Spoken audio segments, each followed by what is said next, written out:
محمد يا نبي سلام عليك يا رسول سلام عليك يا حبيب سلام عليك صلوات الله عليك يا نبي سلام عليك يا رسول سلام عليك يا حبيب سلام عليك صلوات الله عليك.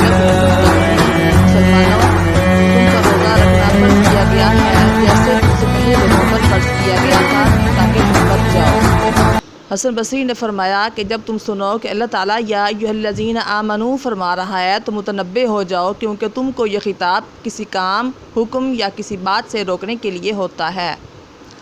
امام جعفر صادق نے فرمایا لذت ندا سے عبادت کی کلفت اور دکھ کا زوال ہو جاتا ہے۔ اللہ فرماتے ہیں یا ایھا الذین، یا حرف ندا ہے اور اللہ تعالیٰ اس کے ذریعے ایمان والوں کو بلا رہے ہیں، ان کو ندا کر رہے ہیں، فرما رہے ہیں یا ایھا الذین آمنو، اے وہ لوگوں جو ایمان لائے ہو، کتب علیکم الصیام، تم پر فرض کیا گیا ہے روزے رکھنا۔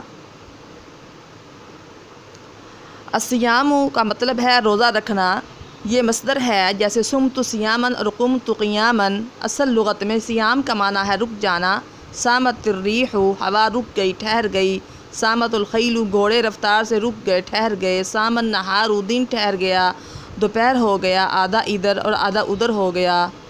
شریعت میں روزہ رکھنے کا مطلب ہے انسانی کھانے پینے کی چیزوں سے اور میاں بیوی کے تعلقات سے باز رہنا اور گناہوں کو ترک کر دینا۔ کما کتب علی الذین من قبلکم، یعنی دوسرے انبیاء اور اقوام پر جیسے روزہ رکھنا فرض کیا گیا تھا تو اس میں سب سے پہلے حضرت آدم علیہ السلام پر روزہ رکھنا فرض ہوا تھا۔ حضرت علی رضی اللہ تعالیٰ عنہ فرماتے ہیں کہ ایک روز ٹھیک دوپہر کے وقت نبی کریم صلی اللہ علیہ وسلم اپنے حجرے میں تھے، میں حاضر خدمت ہوا اور سلام کیا۔ آپ نے سلام کا جواب دینے کے بعد فرمایا یہ جبرائیل علیہ السلام بھی تم کو سلام کر رہے ہیں۔ علی کا وعلیہ السلام یا رسول اللہ۔ حضرت علی نے فرمایا، آپ نے فرمایا مجھ سے قریب ہو جاؤ، میں قریب پہنچ گیا۔ فرمایا علی تم سے جبرائیل کہہ رہے ہیں کہ ہر مہینے میں 3 دن روزے رکھا کرو، پہلے دن کے روزے کے عوض 10,000 سال کے روزے اور دوسرے دن کے روزے کے عوض 30,000 سال کے روزے اور تیسرے دن کے روزے کے عوض 1,00,000 سال کے روزے تمہارے لیے لکھے جائیں گے۔ میں نے عرض کی رسول اللہ صلی اللہ علیہ وسلم اس ثواب کی خصوصیت میرے ہی ساتھ ہے یا سب لوگوں کے لیے یہ عام حکم ہے؟ فرمایا علی تم کو بھی اس کا ثواب ملے گا اور جو تمہارے بات کرے گا اس کو بھی یہی ثواب ملے گا۔ میں نے عرض کیا رسول اللہ صلی اللہ علیہ وسلم وہ 3 دن کون سے ہیں؟ فرمایا ایام بیض ہیں، چاند کی 13، 14 اور 15، یہ 3 دن ہیں۔ اور ان کو ایام بیض کیوں کہا جاتا ہے؟ حضرت علی نے دریافت کیا۔ فرمایا اللہ تعالیٰ نے جب آدم علیہ السلام کو جنت سے نکال کر زمین پر اتارا تو دھوپ نے ان کو جلا ڈالا اور ان کے بدن کی کھال کالی ہو گئی۔ جبرائیل علیہ السلام نے ان سے آ کر کہا کہ آدم تم کیا چاہتے ہو کہ تمہاری کھال گوری ہو جائے؟ حضرت آدم علیہ السلام نے کہا جی ہاں۔ تو جبرائیل علیہ السلام نے کہا تو مہینے میں 13ویں، 14ویں اور 15ویں تاریخوں کے روزے رکھا کرو۔ تو حضرت آدم علیہ السلام نے جبرائیل کے کہنے کے مطابق پہلے دن کا روزہ رکھا تو ان کے بدن کی 1/3 کھال گوری ہو گئی، دوسرے دن کا روزہ رکھا تو 2/3 کھال کا رنگ گورا ہو گیا، تیسرا روزہ رکھا تو سارے بدن کی کھال گوری ہو گئی۔ اس لیے ان تاریخوں کو ایام بیض کہا جاتا ہے۔ بیض کا مطلب ہوتا ہے سفیدی، سفید ہونا۔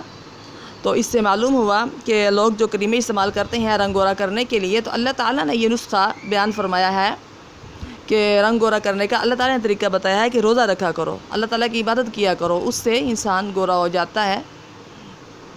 تو سب سے پہلے آدم علیہ السلام ہی وہ شخص تھے جن پر روزہ فرض ہوا تھا۔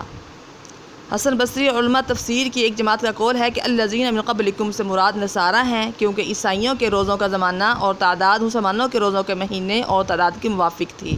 ان پر بھی ماہ رمضان کے روزے فرض تھے، مگر سخت گرمی اور سخت سردی میں ان پر روزے رکھنا شاق ہو گیا۔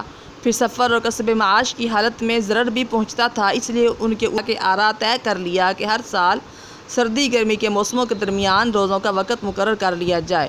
چنانچہ موسم بہار کو انہوں نے ایام سیام قرار دے دیا اور جو کچھ انہیں تبدیلی کی تھی اس کے کفارے میں 10 روزے زیادہ کر لیے۔ اس طرح 40 روزے ہو گئے۔ کچھ مدت کے بعد عیسائیوں کا بادشاہ منہ کی بیماری میں مبتلا ہوا۔ اس نے منت مانی کہ اگر اس کی بیماری ختم ہو گئی تو روزوں میں 1 ہفتے کی زیادتی کروں گا۔ چنانچہ لوگوں نے اس کے حکم سے 1 ہفتے کے روزے بڑھا دیے۔ پھر اس بادشاہ کے مرنے کے بعد دوسرا بادشاہ ہوا تو اس نے مزید 3 کا اضافہ کر دیا۔ اس طرح لوگوں نے 50 پورے کر دیے۔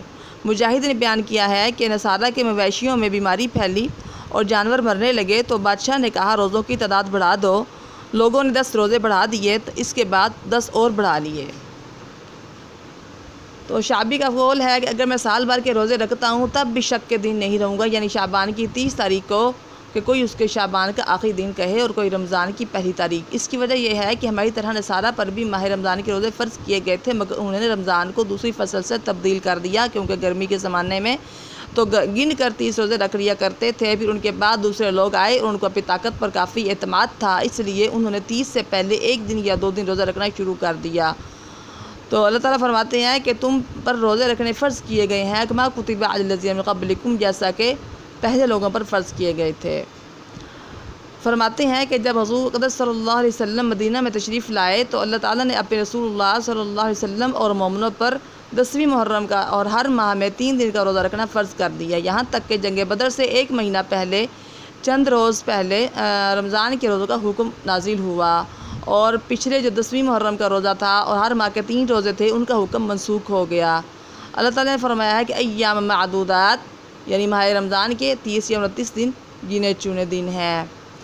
رسول اللہ صلی اللہ علیہ وسلم نے ارشاد فرمایا کہ میری امت اور میں امی ہیں، نہ حساب جانے نہ لکھنا جانے، مہینہ اتنا اور اتنا ہے، یعنی حضور پاک صلی اللہ علیہ وسلم نے ہاتھوں کی 10 انگلیاں کھول کر سامنے بتایا کہ مہینہ اتنا اور اتنا اور اتنا ہے۔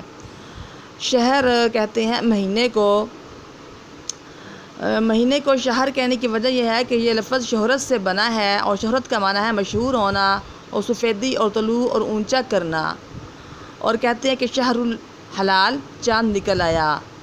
لفظ رمضان کے مطلب میں علماء کا اختلاف ہے۔ علماء کرام نے کہا کہ کسی نے کہا کہ رمضان اللہ تعالیٰ کا نام ہے، اس لیے شہر رمضان کہا جاتا ہے قرآن پاک کے اندر، یعنی اللہ کا مہینہ کہا جاتا ہے، جیسے رجب کو بھی اللہ تعالیٰ کا مہینہ کہا جاتا ہے، اور جیسے بندے کو عبداللہ کہا جاتا ہے۔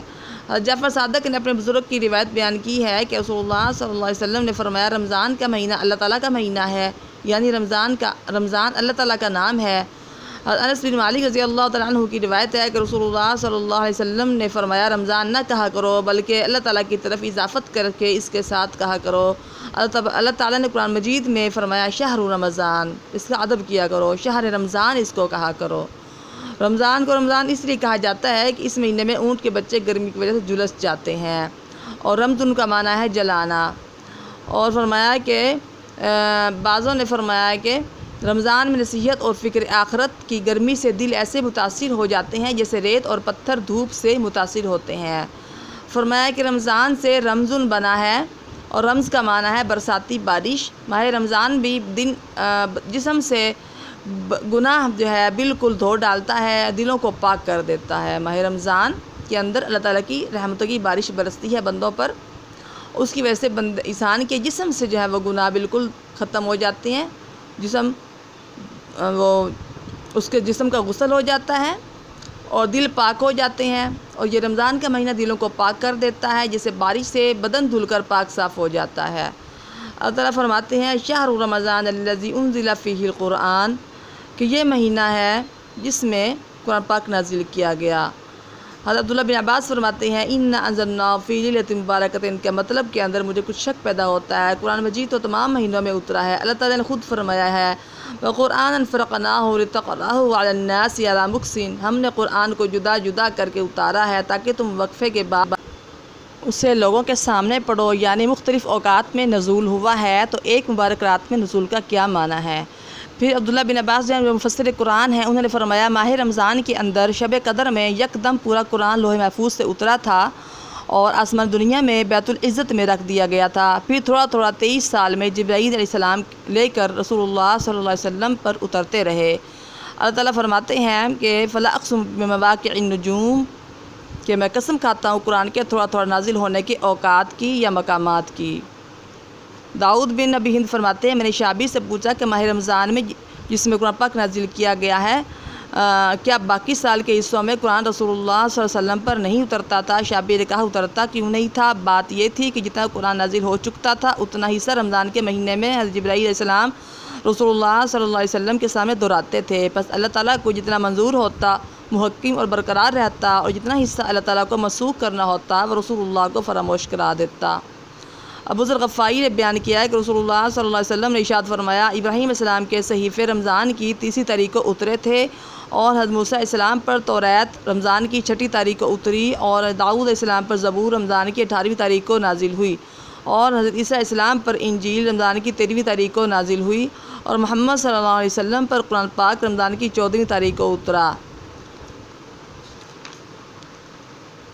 ماہ رمضان کی بہت فضیلتیں ہیں۔ ماہ رمضان کے پہلی تاریخ سے پہلے شعبان کا جب آخری دن تھا رسول اللہ صلی اللہ علیہ وسلم نے اس آخری دن خطبہ دیا صحابہ کرام کو اور فرمایا لوگو عظمت والا مہینہ، برکت والا مہینہ، وہ مہینہ جس کے اندر ایک رات ایسی ہے جو 1000 مہینوں سے بہتر ہے، قریب آ گیا۔ اللہ تعالیٰ نے اس میں روزے فرض اور اس کی راتوں کو نفل قرار دیا ہے اور جس نے اس میں ایک نیکی کی یا ایک فرض ادا کیا اس کا اجر اس شخص کی طرح ہوگا جس نے کسی دوسرے مہینے میں 70 فرض ادا کیے ہوں۔ یہ مہینہ کھانے پینے اور جنسی قرابت سے صبر رکھنے کا حکم دیتا ہے اور یہ صبر کا مہینہ ہے اور صبر کا ثواب جنت ہے۔ یہ مہینہ ہمدردی کا مہینہ ہے۔ اس ماہ میں مومن کی روزی یعنی اس کی روزی میں برکت بڑھ جاتی ہے۔ اگر کوئی کسی روزہ دار کا روزہ کھلوائے گا تو یہ روزہ کشائی اس کے گناہوں کی معافی اور دوزخ سے گلو خلاصی کا سبب ہو جائے گی اور روزہ دار کے روزے کا ثواب کم ہوئے بغیر افطاری کرانے والے کو بھی روزہ دار کی طرح ثواب ملے گا۔ صحابہ کرام نے عرض کیا کہ ہم میں سے ہر ایک کا تو مقدور نہیں، طاقت نہیں کہ روزہ کشائی کرا سکیں۔ فرمایا اللہ تعالیٰ یہ ثواب اس کو بھی دے گا جو ایک کھجور یا ایک گھونٹ پانی یا ایک چسکی دودھ ہی سے کسی کی روزہ کشائی کر دے گا۔ اس ماہ کا اول حصہ رحمت ہے، درمیانی حصہ مغفرت ہے اور آخری حصہ دوزخ سے آزادی ہے۔ جو شخص اپنی باندی یا غلام کے کام کے اندر، اپنے نوکر کے کام کے اندر اس ماہ میں کمی کرے گا اللہ تعالیٰ اس کو بخش دے گا، اس کو دوزخ سے آزاد کر دے گا۔ اس ماہ میں 4 چیزیں بہت کیا کرو، آپ نے فرمایا جن میں سے 2 تو ایسی ہیں جن سے تم اپنے رب کو راضی کر لو گے اور 2 کے بغیر تمہارے لیے چارہ نہیں ہے۔ اول 2 تو لا الہ الا اللہ کی شہادت اور اللہ سے استغفار کرنا ہے کہ کلمہ پڑھو اور استغفار پڑھو اس مہینے میں زیادہ، اور دوسری 2 یہ ہے کہ اللہ تعالیٰ سے جنت کی درخواست کرو اور دوزخ سے اس کی پناہ مانگو۔ جو شخص اس مہینے میں کسی روزہ دار کا پیٹ بھرے گا اللہ تعالیٰ اس کو میرے حوض سے ایک گھونٹ ایسا پلائے گا پھر کبھی وہ پیاسا نہ ہوگا۔ فرمایا رمضان کی پہلی رات کو جنت اور آسمان کے دروازے کھول دیے جاتے ہیں اور رمضان کی آخری رات تک پھر پورا مہینہ وہ دروازے بند نہیں کیے جاتے۔